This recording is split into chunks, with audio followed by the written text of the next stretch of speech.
Dragon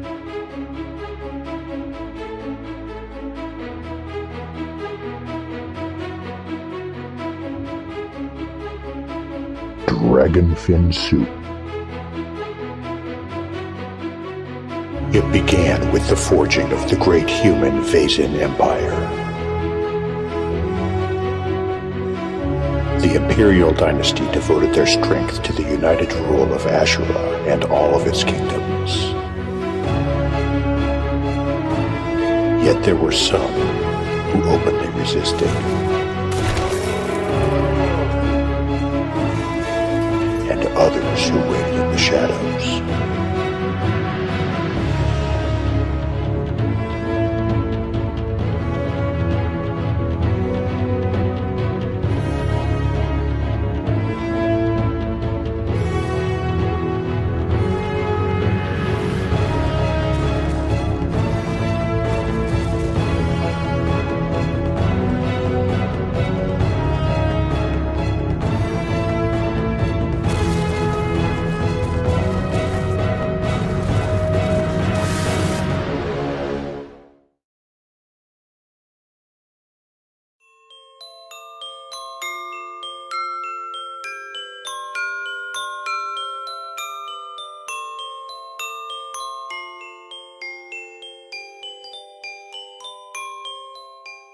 There we go.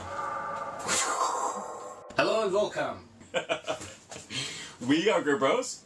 My name is Ash. This is Randus. We're the founders of Grim Bros. And in addition to that, we're also really great friends and avid gamers. We are both industry veterans, and in our career over the past 16 years, we have worked on a large number of projects for all kinds of studios, both in-house and freelance. That's right. We've worked on titles such as James Bond, Aquanaut, Sims, League of Legends, Magic the Gathering, Lord of the Rings. Both are very experienced in game production, team management, and direction. We know what we're doing, and we deliver what we promise. Obviously, Randus and I grew up on playing games, and we're both huge fans of classic and arcade games. Having worked in the industry for over 16 years with all kinds of different studios, we feel that the work was, at times, fun and a good experience, but it truly didn't fulfill us. What we really want is to make games that we love to play ourselves, of us being able to craft our own creative experience, choose our own path, and build a universe of fairy tale inspired worlds. We obviously are not trying to compete with the next gen titles in terms of graphics and scope. We simply cannot afford a high-end 3D engine at this point, nor do we want to be honest. We're also not interested in freemium apps, MTX milking, or those super casual toilet break games, but we always wanted to work on the type of game we used to play when we were younger. You know, those type of games we played on Super Nintendo or PC Engine or in the arcades. Yeah. We love classic console RPGs and adventures, games like Zelda, Final Fantasy, Shining Force, Landstalker, Chrono Trigger, Earthbound. Oh man, Earthbound's awesome. We wanted to make a personal game with a classic feel, but we also wanted to innovate without changing what we love too much. You know, we decided to not to go with the rather overused pixel look that so many indie games have these days. With today's tech, we wanted to create a beautiful, high-resolution 2D game that would also look great on a 60-inch TV screen. Smooth controls, fun gameplay, and of course a fun story that does not revolve around saving your home village from some evil dude.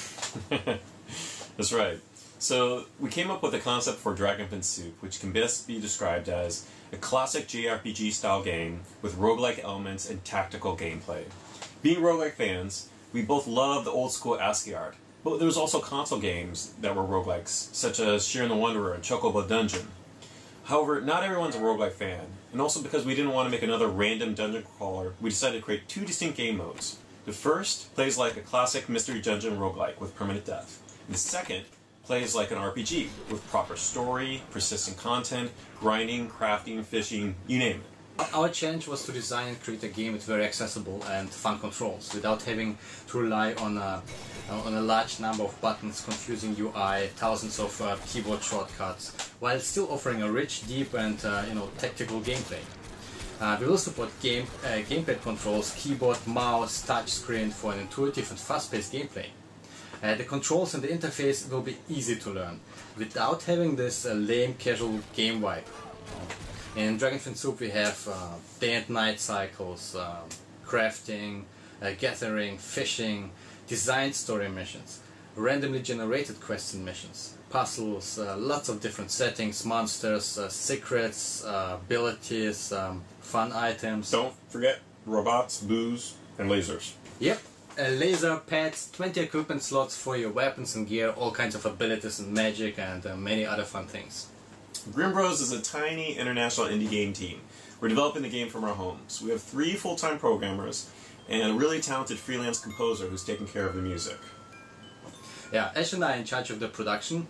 Ash is in charge of business development, legal work, and PR, among many other things. We are a very small startup team and we all have to wear many hats.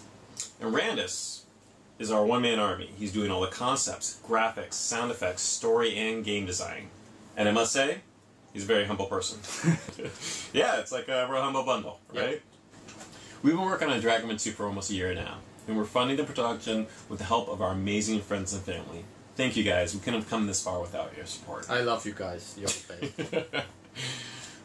Grim Bros is very cost efficient. We put every cent into the game and exactly where it needs to go. Everyone on the team is working really hard to make it all happen, but we still really need more money for our production. Even though our team is small, everyone has family support and we have our bills to pay.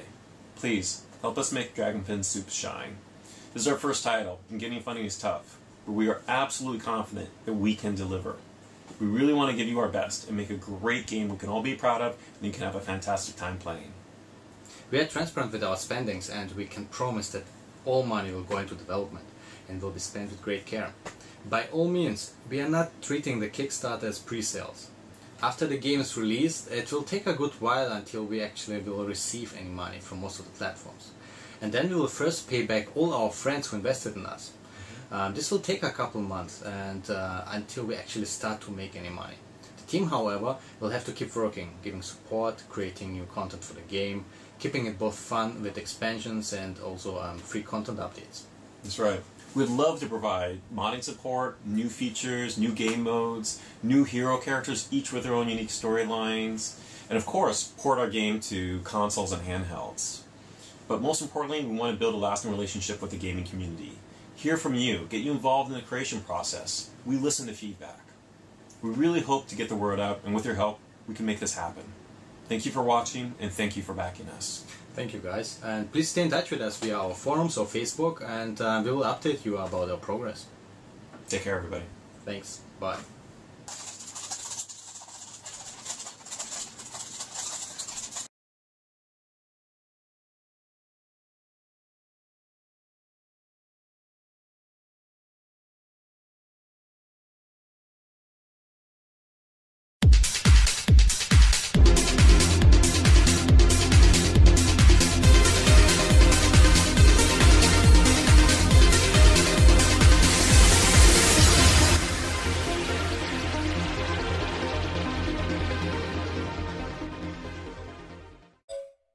Thirty seconds. Go. Run that music, Mr. Producer Man. Go live. You. All right, guys. Welcome to Ladies of the Round Table, episode 33. Yes, I said it, 33. We are live with special guest host, Tony Darling. If you guys don't know who she is, you've been living under a rock. Google it, I suppose. For the rest of you in chat, wave and say hi. Hey, Tony, welcome. Thank you for joining us. Hello. We are here with a special team that's out at PAX Prime right now. Place special in my heart for a game that it makes me happy to want to play an RPG. I know you guys have seen this game here and there on the internet, and taking over the world. From Grimm Brothers Studio, we're talking about DragonFin Soup. And the name alone should make you want to go check it out, right? We have Ash, Munaf, and the rest of the gaming crew, the devs. And, I mean, come on, guys, wave. We see you back there. Hey. They are live on location you know what? We do things bigger and better every week. Thanks you guys for joining us that are coming back, that come back every week. And you newbies out there, tweet it out, hashtag it, send your friends to the channel because we got some giveaways. So Yeah. Ash, how you guys doing over there? Good. It's day one. It just ended. So what you're seeing in the background is the roof and part of Hall 6. So we're streaming to you guys from Seattle. It was a great show for us so far. It's going to be 4 days long, so all the way till Monday. And we had press meetings, and we had backers. We had a Kickstarter. Backers, that's always nice. And backers were coming to the booth. We're shaking their hands, talking shop, just thanking them for all their support. We had people from last year. We didn't even have a game, and we were giving out T-shirts. And there's people running around the show with our T-shirts on this year, and that was even great. And we're just hustling to spread the word and try to make the best game possible. So yeah, it's been a great first day. Hey, so those last year T-shirts are going to be collectible items, guys. So I'm pretty excited to see what this year's T-shirt is going to look like. You guys have a T-shirt this year that's different, new, and exciting? Yeah. So Randis, our art designer, designed this shirt a few months ago. Yeah. So I'm going to turn the camera a little bit. Specifically for this convention. So super exclusive. You can find them here at PAX Prime. And you can find them at your booth only, right? How much are they? $20. $20. That's a steal for a T-shirt, guys. Mm-hmm. That is awesome. And what other things are you guys selling at your booth this year? Edna, you want to share?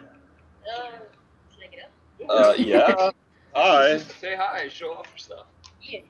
We're also selling keychains that I personally am the vendor for. Oh, those are Things like that. nice. She handmade all those keychains. Yeah. They are beer tops. They're beer bottle caps. That's what he's going for. Right, which since Red Robins are raging alcoholics, so it actually kind of works out. Oh. Bonus. That's great. And then how many people do you have with you on your team for the whole 4 days? And introduce them, please. 2 more. So 6 total. 6 total. So we have this is our PAX team. We have 2 developers here, myself and Aaron Weingarten. And then on the marketing side, we have Hunter, David, and Etna. Yeah. You guys look so excited. Raise your hand when I That's introduce us. you. Yes, that's them. That's them. And everybody has beers in their hand, right? Not yet. Oh, fail. No, well, no, that's never going to come. They're supposed to bring it to us, but we've been waiting here for like an hour now. I don't think they're coming. I heard there was a party, but it hasn't shown up yet. So Right. let's talk about the game. Let's talk about Dragonfin Soup and the overall concept of the game, the structure of the game as an RPG, and what you guys are striving for with your storyline and your character creation. I know that Ash, you and I have talked about what this game means to you personally with the characters and the storyline, but can you share with everyone out there in the interwebs that isn't familiar with the game? Sure. So this ties into a little bit of Grim Bros and our beliefs and our origins a little bit. So my partner and I've been making games for about 15 years. My partner is senior to me. His name's Randis Avalon. He does all the wonderful art and leads the design. He's been making games for 18.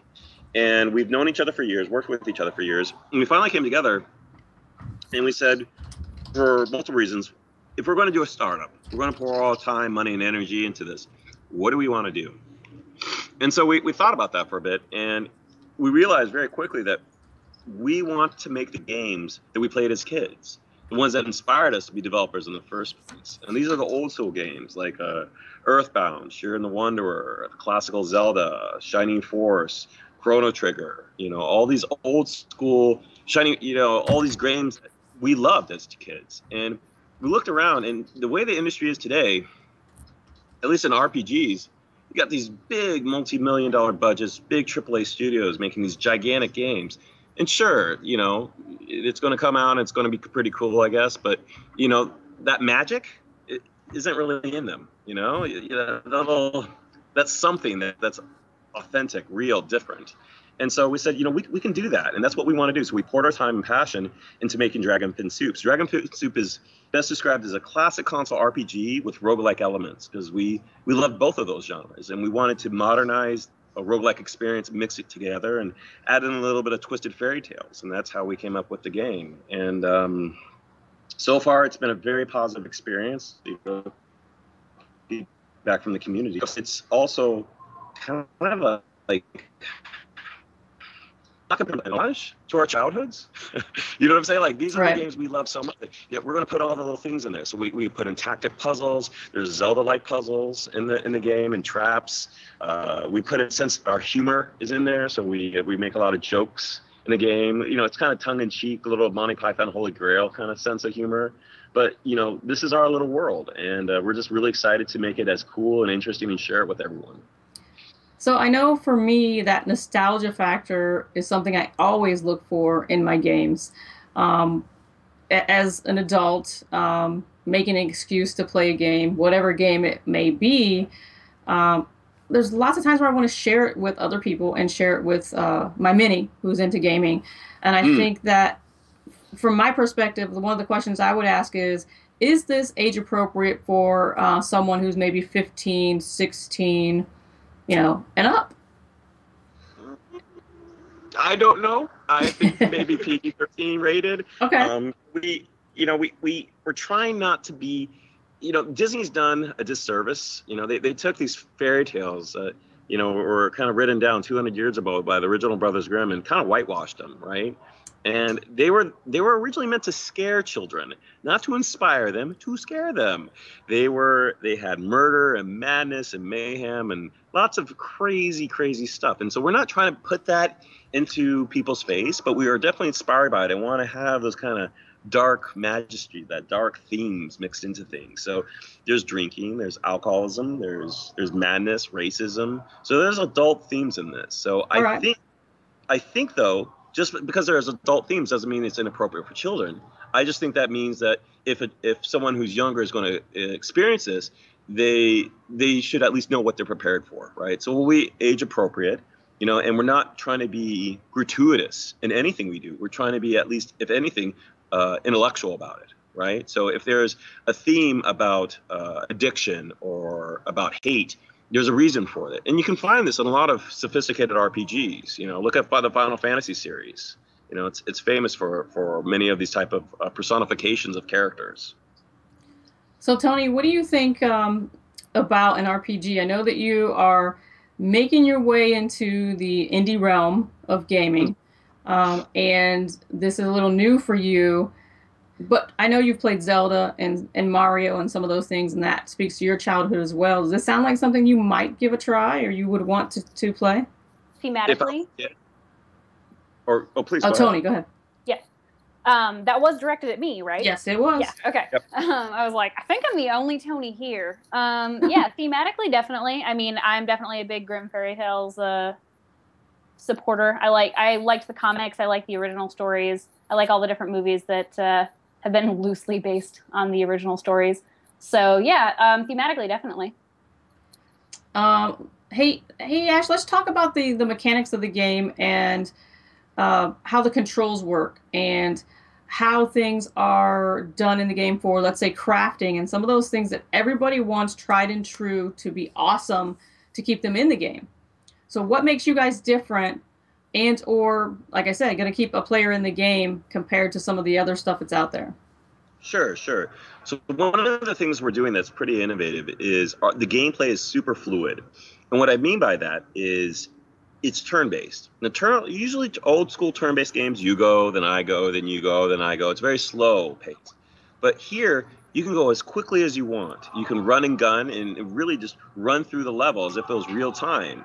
Or you can slow down and make tactical decisions, what you want to do, the enemies you want to attack, if you want to plant a bomb or fire something at range or try to hide or escape from an enemy. And so that's something that a lot of gamers really haven't seen. And you actually have to play it a little bit. You don't really get that sense from the videos, but you actually have to play it to get that sense. And that's one of the things that's innovative about the game. Another thing that's going to keep, I think, hopefully, fingers crossed, keep gamers coming back for more is that we have 3 distinct modes. We have story mode, which will unravel the tale of Red Robin. And then we have survival mode, which is our version of a core roguelike. And for that, you can beat it. Unlike most traditional roguelikes, where it's just you explore forever and then you get at some point and die, you can actually complete survival mode. But it's just very difficult. You have to explore all of Ashura. And the last we have is Labyrinth mode, which is actually even more closer to roguelike. It's an endless labyrinth, and you're going for a high score run and accomplishments. But we have, if the community wants, we have all these plans. We did a Kickstarter when we want to introduce new characters, new player characters. So we introduced Morgiana from Alibaba and 40 Thieves as a new player character. Would love to introduce Geppetto, not Pinocchio, Geppetto. You know, in our world, he's crazy, he's mad, and so he has this kind of crazy Gollum son. Think Edward Scissorhands meets Chucky.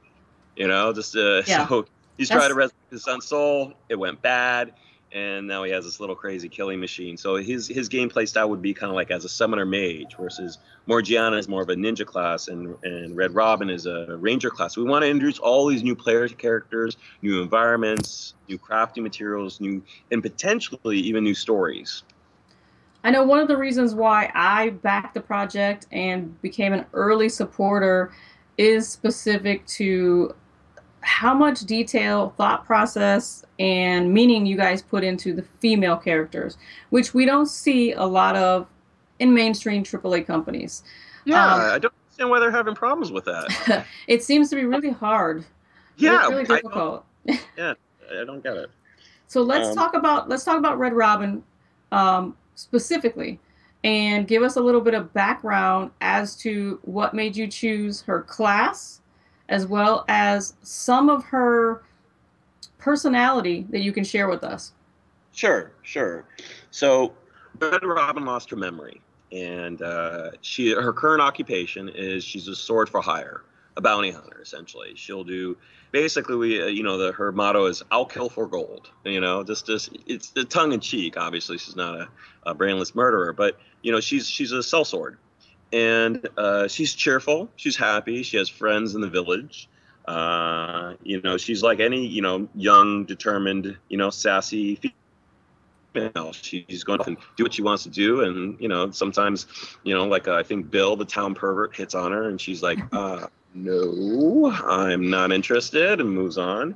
So we try to give her as much of a genuine personality as possible, not just a shallow, oh, I'm a female avatar or anything like that, but that she actually has a personality and feelings. And those get explored more as she begins to recover her memory. She starts learning things about her past, her family, and who she is. And so we think that's an interesting story of self-discovery, and one that is not just what is it, fan service? Is that the term? Yeah. It's actually a real story of a real person, and we think that's pretty cool. I personally think strong female heroine characters are pretty awesome. They're pretty badass. So Red Robin is our version of that, and we gave her a flaw. The alcoholism actually has a gameplay mechanic attached to it. So interesting. I'm not going to reveal what it is, but yes, if you drink too much, things happen. They're usually not good. So there's actually a lesson learned there. But it also ties into a little bit of her story. She drinks to probably repress a painful memory of her past, right? So it's not just, oh, we think alcohol is funny and blah, blah, blah, there she goes. No, a lot of people who have addiction problems or whatnot are trying to cope with something, a pain inside of them that is beyond their ability to control. And that's true in this case. And so when Randis and I started coming up with this character, we wanted to be inspired by the Grimm fairy tales, but twist them around. Because in modern media, especially the Little Red Riding Hood, she's not really a heroine. She's always saved by someone else. The huntsman in some versions. In the old version, she's just flat out murdered. And we thought that was ridiculous. Make her modern, make her accessible. She can save herself. She doesn't need some dude to save her. She saves herself. No right? rescuing for her. No, why? Doesn't make I feel sense. like that's a really hot theme right now in general. Like these kinds of women are very. I think it's going to do well just for that theme alone. Like you're telling me this, and I'm like, oh my gosh, I want to read this book, or I want to play this game, or whatever, just because that kind of heroine appeals to me. So.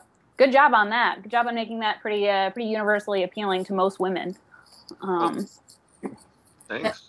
I think that, like I said, it's going to speak to a lot of people that have been looking for something to play that brings back the nostalgia, as well as the and like Tony said, the I don't want to say fad because it's not a fad right now. The movement of female gamers wanting in the space and to be recognized for their skills and their talents, whether it be a console, a PC, esports, or just being an overall great player in the community. I think this is going to help people grasp for something they've been looking for a long time. I can see from your Kickstarter that a lot of people are supporting you, a lot of people are interested, and they want to know more. With that being said, I know you guys went to GamesCon, and that was an experience, I guess, is what we'll call it. Yeah, it was quite the adventure. Let's call it an adventure. I like that word. Yeah, we were there for 12 days. The show was for 5 days long, but you have to fly out there, you have to build the booth, you have to break down the booth. It's in a foreign language. Apparently in Germany, they don't like credit cards, so it's a economy or bank cards. Or get plasma, sell off a staff member's kidney. Yeah, it was quite the adventure getting around, but it was probably one of the friendliest people. The culture is very rich and diverse, beautiful countryside.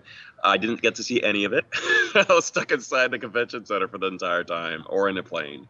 But it was a great time, and you met a lot of really great, passionate gamers and the game developers. We were part of the Indie Mega Booth, and in their debut at Gamescom, and that really was a great opportunity for us. We were very honored to be invited to be part of the booth because we're an international team. I'm based in Philadelphia. My partner is in Bangkok, Thailand. Hunter, he's in LA. David, I think you're in Seattle now. This guy's in San Francisco. So we're based all over, and so I think it was a really nice invitation and a good way to again help spread the word and introduce Dragonman Soup. We've got some questions in the chat about people that are just now getting to know the studio and the game, went over to look at your Kickstarter, and they're like, how did I miss this great thing that was available to me? Is there a late backer support available to anyone? Absolutely. In fact, ironically, we have a Slacker backer campaign that's going on right now. It's almost on the front page of your website. Yeah. Tony, throw that link up in the channel.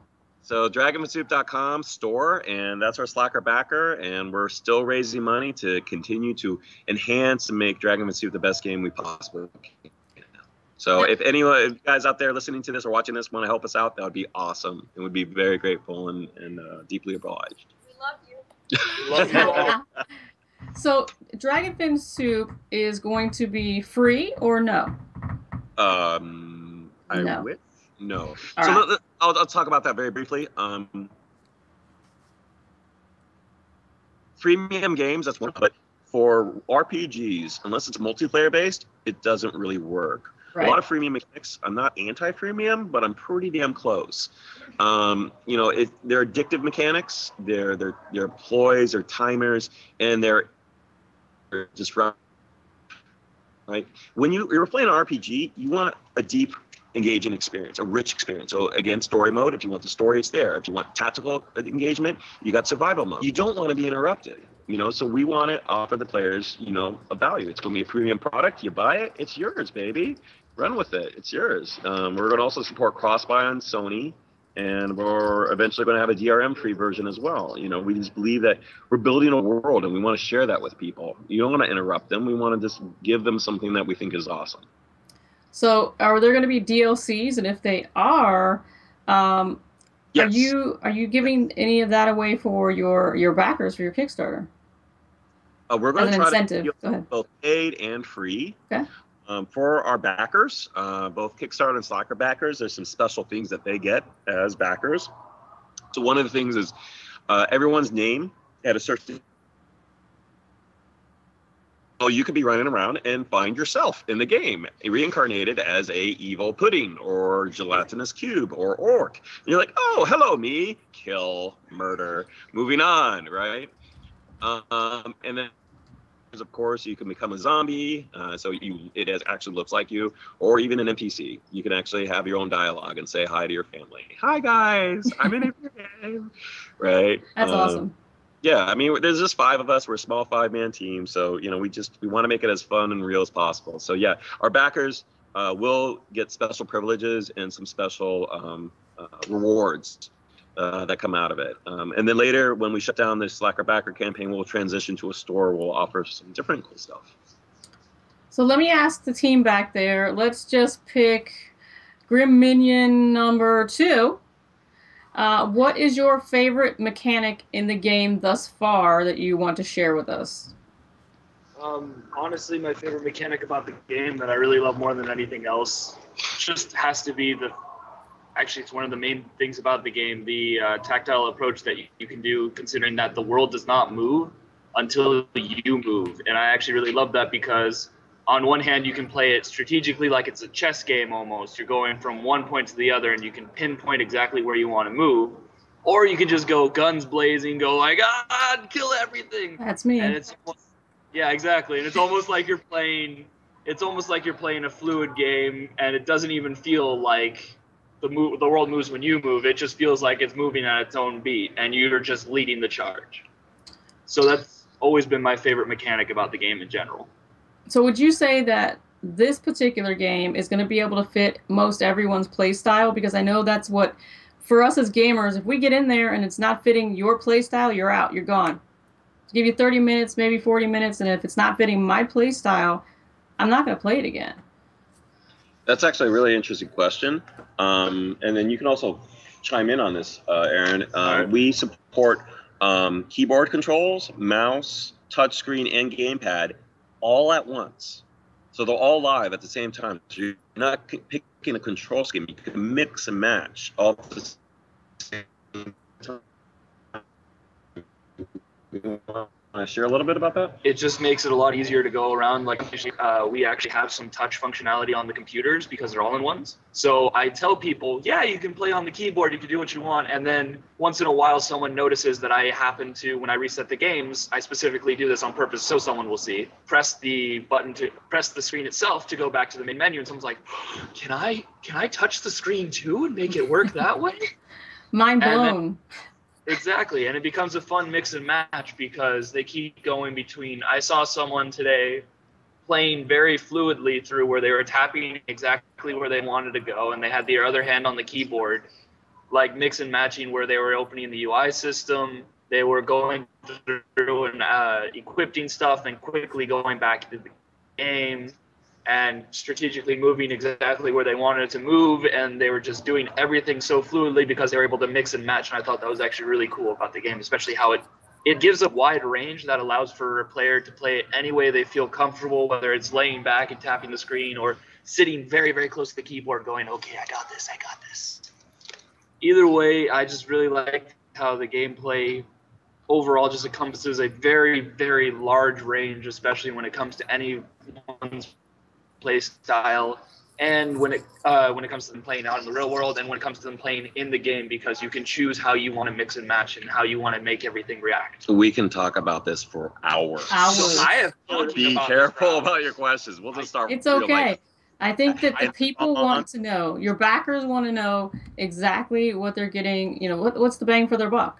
It's very interesting to be able to share with them more than just reading your website, or a little bit more than maybe watching a video on YouTube that you guys were talking about something, because you're in a formal interview. That's why we do things here at Roundtable. We like to be a little more casual and let our fans ask those questions in chat and get at the meat and potatoes that they're not normally going to get. So guys, if you have questions out there in the chat, throw them up.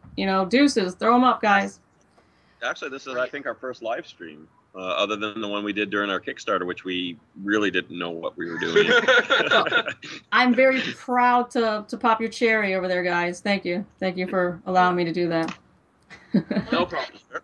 Anytime. Yeah. I think that I think we're gonna, not quite yet, but we're gonna roll into our next feature.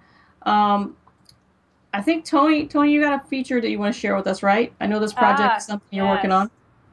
Yes, I come from the other side of the tracks, so to speak, guys. I'm a board gamer, so that's kind of where I live. That's my realm. And a lot of the kinds of things that you guys are talking about it's interesting for me to listen to because I've only dabbled a little bit in video games, but play style, the kinds of games that you like, talking about, different archetypes that you're developing as part of your characters to play. It's all the same kind of stuff when you're playing a board game. I talk about this in my game group all the time. There's the difference between a good gamer, there's no such thing as a bad gamer, but I definitely think that some people are better at certain types of games and maybe they just enjoy certain types of games more. I recently discovered that I'm really good at games which involve like manipulating people, right? But that's not necessarily my favorite type of games. Yeah, I know. I didn't really think about it. I was like, what kind of games do I normally win? And I was like, I normally win the kind of games in which I trick people into doing what I want them to do. So yeah, I'm curious to see how that's going to translate into video games. Yes. Yeah.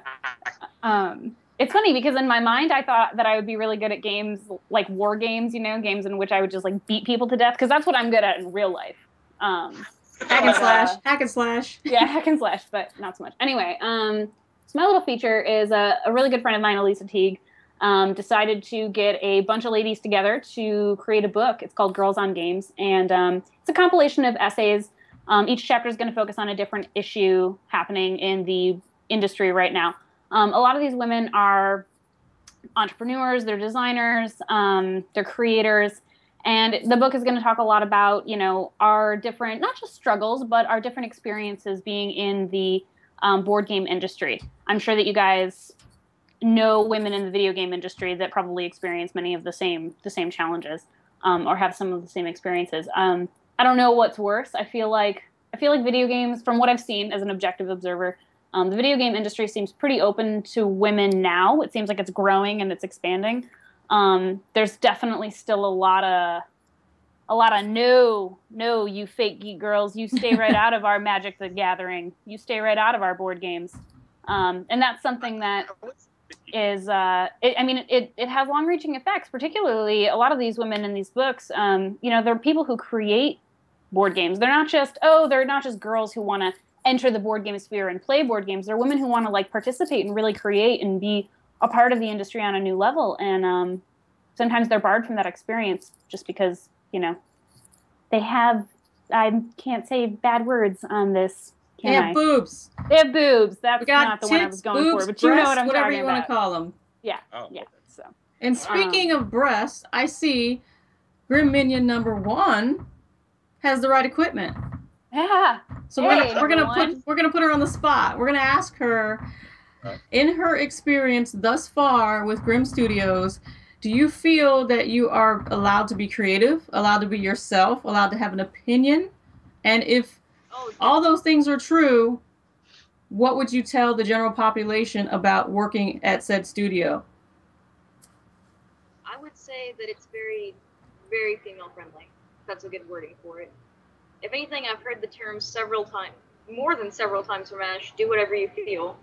So I have really open creativity with the merch I made for them. I made with the table. And not just that, how they approach the game itself, as he already said. My voice is a little gone. As he already said, how they approach women, I love it. It's very respectful in my opinion. It's very realistic. I love the character. And even the concepts I came up with, the one argument I had was like, I wouldn't run around in a skirt. I wouldn't fight crime in a skirt. And even then, they had rational reasonings for it. Like, that's her personality. That's the way she wants to dress. That's the way she wants to dress herself. That's how she's comfortable. Sure. I was really cool with that. Sure. Yeah. And would you say that in your past experience, you've kind of had that relationship in your employment that you have with Ash and Grimm Brothers, or this has been one of the better experiences thus far in your career? I'd say it's the best so far. Aww, thank you. I think Ash, Grimm and I go back a little bit. You guys, Ash and I are acquaintances, or more than that. He's on my advisory board. Who are we kidding, guys? We got Lord Love going on.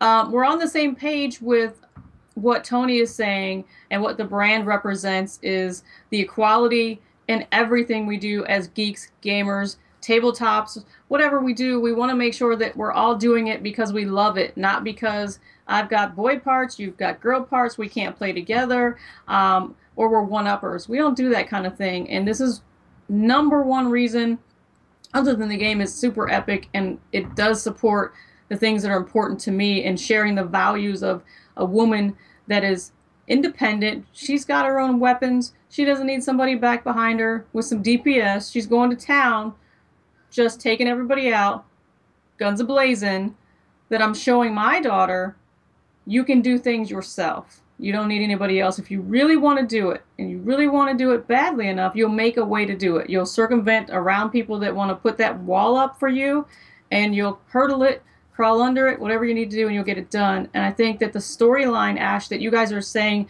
within the game does speak to that. Am I correct? Yeah, it does. It does. And you know, this quick divergence. I won't rant for an hour, but you know, one of the things that's remarkable about video games is it's a transcendent medium. And what I mean by that is that when we play a video game, you know, just like a book, you know, you can imagine being the character, or imagine being in the same room as a character, or being in that scene. When you're playing a game, you become an avatar, and that avatar can be anything. It could be a tree. It could be, you know, a pizza that eats ghosts. It could be, you know, a plumber fighting, you know, snails and turtles. You know, it can be anything. And having that transcendent medium, it allows, I think it's an equality, right? It allows people from all races, backgrounds, abilities, disabilities, genders to participate and share a common experience. And because of that, I think it's kind of ridiculous that the treatment of those individuals, because online in a game, you're a mind. You are an identity. You're a being. You're not a man. You're not a girl. You're not a boy. You're not you are you. You're your persona. Right, you're this avatar. So that being the case, you know, when you come back to the real world, why can't that continue? Mm-hmm. Why can't that engagement continue? I don't see why not. Sometimes I wish that I could have an avatar while I'm playing a board game. Like, let me tell you, you know, there's it's a really good point that you make, and I was like, yeah, that makes sense. Oh yeah, no, we don't have that in board games because you're sitting right in front of the person that you're playing, so your femininity is right there. You know, there's no way to be just a brain to someone, unfortunately, you know. You could just disguise everyone in robes. Yeah, that's good. Creepy. That's something. Yeah, I know. But then you have voices and you have personalities, and yeah, I mean, it's a different kind of interactive experience, and I've definitely experienced both good and bad. You know, some people are very welcoming, and it sounds like you guys have a really great really great group that's very all about equality, and maybe that's why video game industry has been a little bit more accessible for women because of that avatar element of it, you know. But I also think the LGBT community as well, and you know, I see that, you know, when we go to cons, you know, you see cosplay, but you see role reversals all the time. I mean, you know, guys are dressed up like girls are dressed up like guys, people are dressed up as animals. It doesn't matter, because they're actually cosplaying the same transcendence that you do in video games. You become a character, whether you're a guy or a girl. And so if you see that actually happening here at conferences, which is kind of almost a reflection of what happens in game, then why can't that engagement, the respect, the meeting of minds continue in the real world? You know what I'm saying? Yeah, definitely. It's me being a philosopher and blabbing. But anyway, that's one of the things that is meaningful to me, and that's why the characters should be as real as possible, or at least as genuine to who they are, true to who they are in our worlds. And you know, guys, as we're talking about these things that are important to us and why they're important, like the arc in your game not being just a game about another character, another book, another storyline, you guys are reaching for something way bigger, and expressing your views as a studio, which is remarkable because a lot of people don't take that chance and that risk, and this is important to you guys for a specific reason. And then Tony, in the project that you're talking about, with the Girls on Games, with the book, that all of us coming together collectively to share some things in our past or present that we all relate to. I think these are special projects, as well as our scholarship foundation, that if you guys out there and you're watching this later on YouTube, or you're checking it out later on Twitter, whatever the social media is, Instagram, if you want to be a part of what we're all doing collectively, everybody, $1 will help out, $5 will help out. This stuff goes a long way in the aspect of making change later on. You may not see it immediately in that $5, $10, or whatever you decide to donate, But I'm telling you, it makes a big difference. And if you cannot donate funds and everybody's strapped for cash, you can share with your friends, you can tweet, you can support us on social media. And when I say support us on social media, there are some things that you guys don't know about what we do in our advocacy about what we're talking about. There's a lot of things that happen behind the scenes. For example, as we're talking and we're sharing our views, I have just got bombed with text messages, over 500 text messages to my phone because somebody is now trolling. Yo, troll, I'm eating you for breakfast over here. Keep it coming because you're not going to stop me. This train is plowing through. You guys, whatever you guys want to say, whatever you guys want to do, it's not going to deter us from us, living our dream and changing some things for the betterment of our community. If you have nothing else to do but bring your negativity, you must be really bored and it's time for you to go to bed. Your mama's calling you. So I suggest I'm ready to go to bed. you go find something else to do because you're not stopping me from doing what I want to do. Now that I'll get off of that stool, this book is great. I think that it's going to bring together some stories that we never would have heard otherwise. Elisa's got a great project going on. If you watched her video, she speaks very eloquently about what she knows, which is tabletop. And I'm sure all of us started out with playing games and starting with tabletop games. And I know for me, I tried it, really wanted to get into it, and then was kind of shut down because I didn't have the right equipment. And that was intimidating for me. Mm-hmm. So I backed off of it and went into something that was a little bit more easier for me to have that anonymity, which was video games. That's so ironic. I had the exact opposite experience. I had the exact opposite experience with video games was because I'm, as we were just discussing earlier, I'm not particularly great at technology and I have no interest in it. And so getting set up with video games, even like figuring out how to figure out on Xbox and all these things, I couldn't figure that out when I was a kid. I just, my friends would bring over their stuff and I was like, I don't, this controller, I don't know what to do with it. And because of that, they were like, oh, whatever. Or they had been playing for a while and I hadn't. And so I kind of got shut out and they were like, oh, well, you're just not smart enough to play this, or you're just not good enough to play this. Yeah. Because, the boys that were around my neighborhood just weren't very nice, and that was my first experience with video games. And it took me years to ever really go back, whereas for me, board games were just a little bit more accessible, maybe because they're nerdy. Maybe that's what it was, is I already kind of associate with my little nerdy group of friends. And so I didn't feel like I would be picked on by being nerdy by playing board games. So for me, it was like an easier entrance, Interesting. We're the polar opposites. Yeah.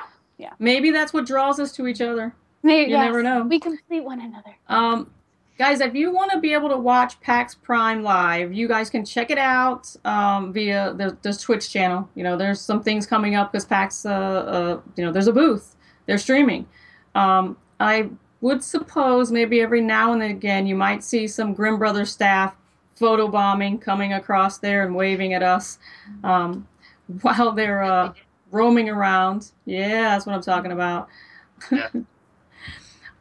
There's a couple other things we're going to talk about tonight. We're going to talk about the new open beta for Strife. And Strife, you guys, if you don't know, is a MOBA. And, Pixie loves her MOBA. She's not here with us because she's at DragonCon this week. But she's going to start streaming this game probably within the streaming more, I should say. She already has been streaming more within the next week. And we're going to start doing some promotional giveaways with Strife. So those skins that are going to be coming out and all the other goodies, don't forget to check the channel out because we're going to have some stuff to throw at you. Have you guys tried any MOBAs over there on the Grimm team? Anybody into MOBAs? League of Legends? IC? Vacuum in the background, so. Oh, that's okay. All right. 3, go ahead. I see you raise your hand. What are you playing? You play League. All right. What's your League status? Are you gold? Yeah. 3. Oh, so you're good. You're good.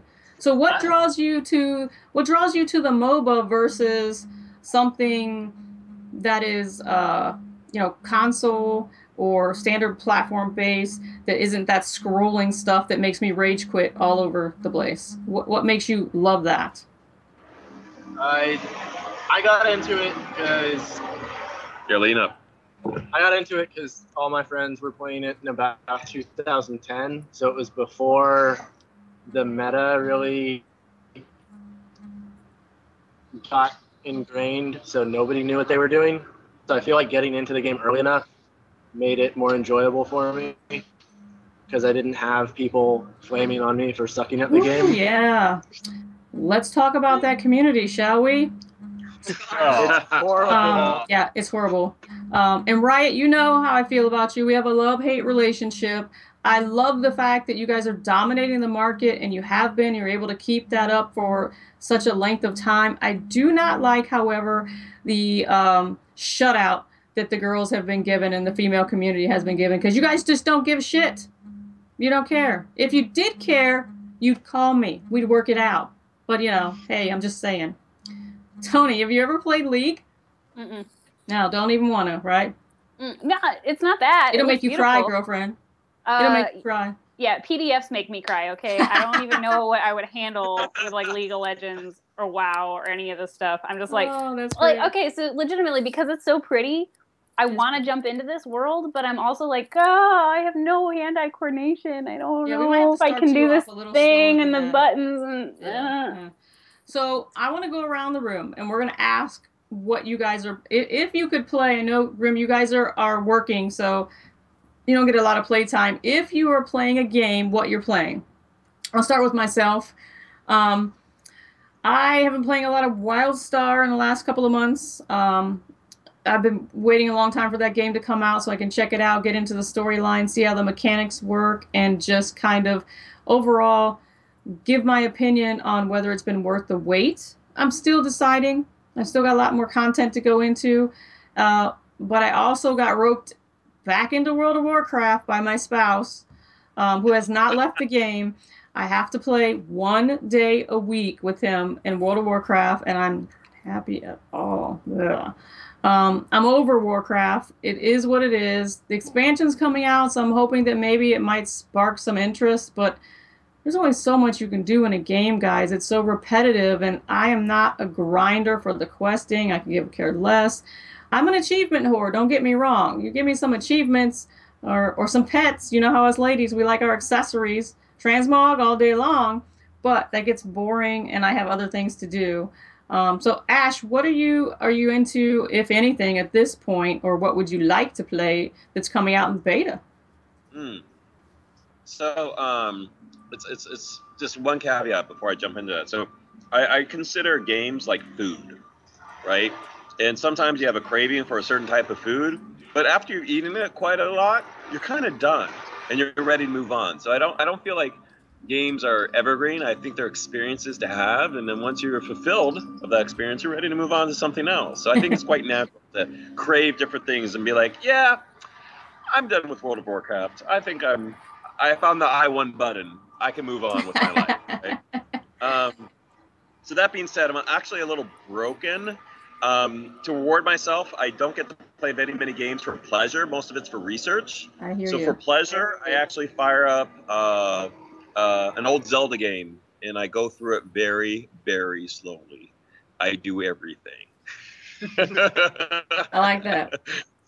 That's how I reward myself. That's how when I play for pleasure. Otherwise, I'm just researching stuff and dissecting and analyzing. It's not really fun. That does speak to the development of the game, because I know you guys have made the game so that if people like myself who really want to get into the lore, really want to get into the content, we can take our time and go through and enjoy every aspect of the game. Or you could just go ahead and face roll the keyboard, shoot them up, knock them down, keep on trucking. All right, so minion number 1, what are you playing, if anything, or what would you like to play if there's an alpha or beta coming up? 2 things I'm looking forward to playing. Ooh, I'm closer. Yeah. Ooh. Evolve, and I'm patting ourselves on the back here, but Dragon Soup. When it's done, good job. She gets cookies later. Yay! When it's done, I really want to try to play it. I really love what it's becoming. I mean, you guys just have to. All of you have to play it when it's done, because it's like a baby. You just gave birth. You got to get in there. It's our baby. I'm playing it 40+ hours. I haven't gotten bored of it yet. What about you, Aaron? So I've been playing a bunch of random games like Ash. I also research and play a bunch of random games, but the most recent game I decided to look up a bunch of PC games for the hell of it, and I got absolutely addicted to a game called Sound Dodger. Oh, did you now? I had to take it away from myself. It's like Candy Crack. God, it is just ridiculously, like, it's so simple and I love it so much. I just zoned out to... And then If I have a stressful day or anything, I was just zoning out to the music, put on the music, zone out to it, and just dodge all the bullets. and then dinner's not important nor sleep. Yeah, It's don't do it, people. Don't do it. Don't It's the click the link. It's the Like best it- mixture of bullet hell and like just listening to music. It's Yeah. just absolutely addictive. Especially, just I can't stop playing. It's Yeah, a unique game. It's a unique game. What about you, Dave? How about you? I've been plugging away at Persona 4 Golden for about 120 hours now. Wow. Damn. Whoa. Is that man working? 120 hours? Where the hell? Yeah, he is, actually. He works hard. You're gonna get written up later. Oh man, and Tony, we will ask you if you could play anything. What would it be? Just say Dragon Fist. Skyrim. Oh damn it! Sorry. Ruined it. So close. Skyrim. Yeah. Really close though. Actually, I do have a little game that's kind of it's an app, but it's called Star Basket, and it's really fun. And I know the designer from Mexico because I was at some convention in Mexico, and I got a free T-shirt because I like got enough stars in the basket. It's So really you're simple really little good. game. You're really good at the Star Basket. I'm really good at Yeah. Star Basket, guys. Yeah, we're gonna have to get you a controller with some stickers on it. And Yeah. we're base level here.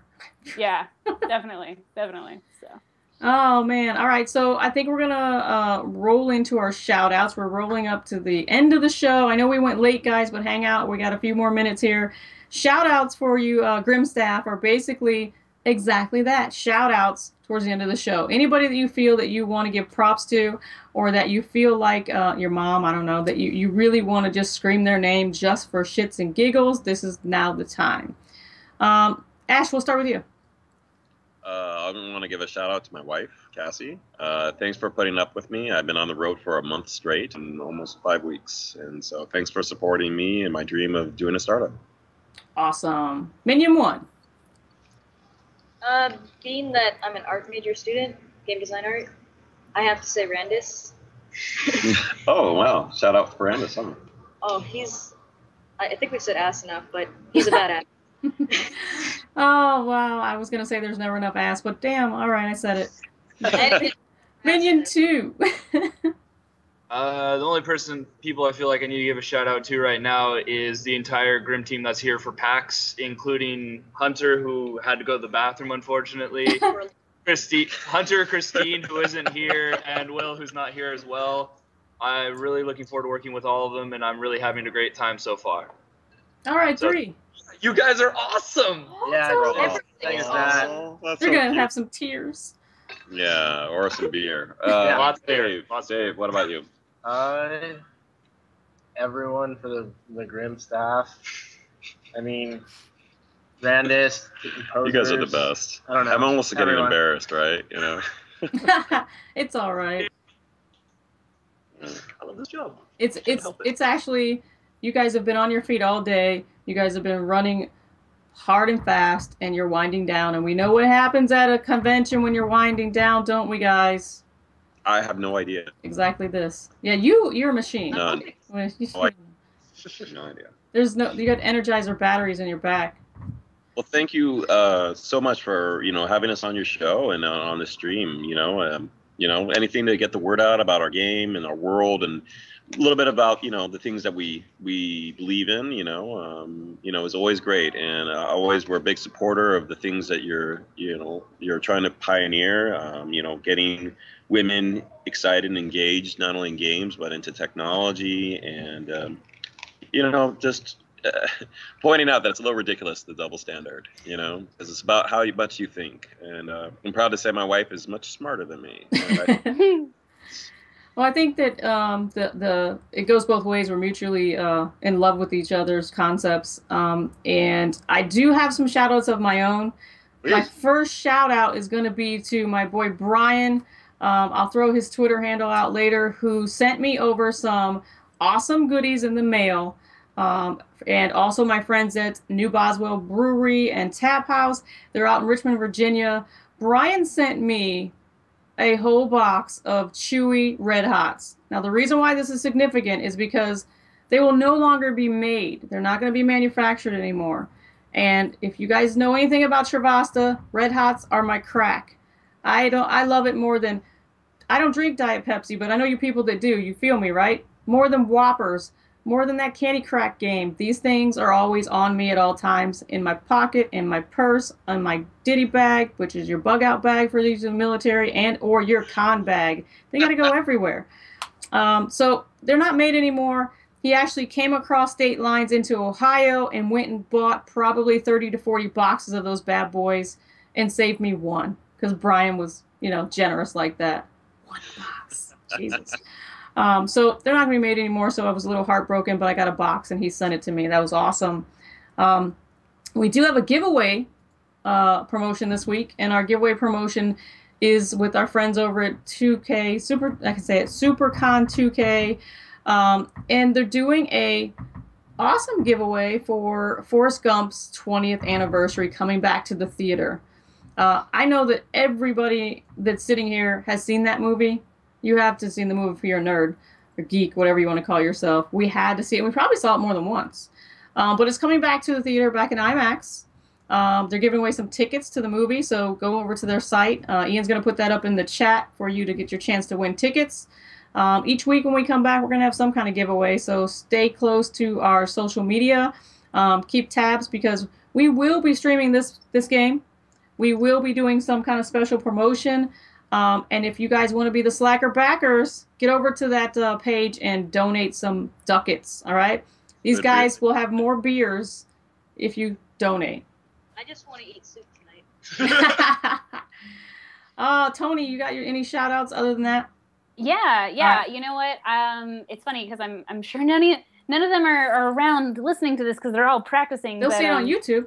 Yeah, they'll see it on YouTube. So I work for Japanime Games as their community manager, and this weekend at PAX, actually at the Crown, so not quite at PAX, but in celebration of PAX, we're doing our national championships this weekend. So I know that there are at least a dozen or 24 people out there that are going to be basically battling for a free trip to France. Woo! And yeah, like I'm so proud of all of them, and I can't wait to see who wins. And I just want to wish them luck, because I know that it's a lot. You know, I've seen a lot of tournaments, but to be in a tournament where the grand prize is, you know, you then go and play in the World Championships in France, completely paid for. I think I need to switch jobs. Yeah, that's pretty awesome. So I'm really excited for these guys. So I gotta start training. Yeah, right. I know, and I think to myself, I'm like, because I feel like I'm pretty good at Crossmaster, but like to be that good, you know, at a game that I get to go to the World Championships, like what an experience they must be having. So my team at Japanime is actually out there without me because I'm going to be at DragonCon tomorrow. But, awesome. Well, I wish I could be there to like hold their little hands and give them prizes. To your team, because that's awesome, and maybe we'll do a feature on the website. Who knows? And I like to also let my ladies who are at DragonCon know I see you. No more shots for you. Come on. You're going to have a hangover tomorrow. And thanks, guys, for going out and covering that convention. Have a great time, because not too much. I know you guys party like rock stars, but you're going to report when you come back. Everybody in chat, I saw you, Fakuba, and a couple other people. I'm not going to name off the chat tonight because we went over. And I appreciate everybody for stopping by. Grim Crew, wave. All right. Tell everybody bye-bye, and we're about to roll them credits, but before we do, we're dancing it out. Go ahead, Ian, roll the credits. Dance it out, guys. Shake your booty. Give it to the people like you know they want it. Come on, Tony. Dance it out. Dancing. Woo, roll those credits. Do the sprinkler. Spirit Fingers. Oh, ooh, that's a new one on me. Spirit Fingers. Good jazz. What? You've never seen Spirit Fingers? No. Oh, we need to educate you. Jazz hands. Oh, awesome. Hey, did you guys have fun? I had fun. Yeah. Yeah. I think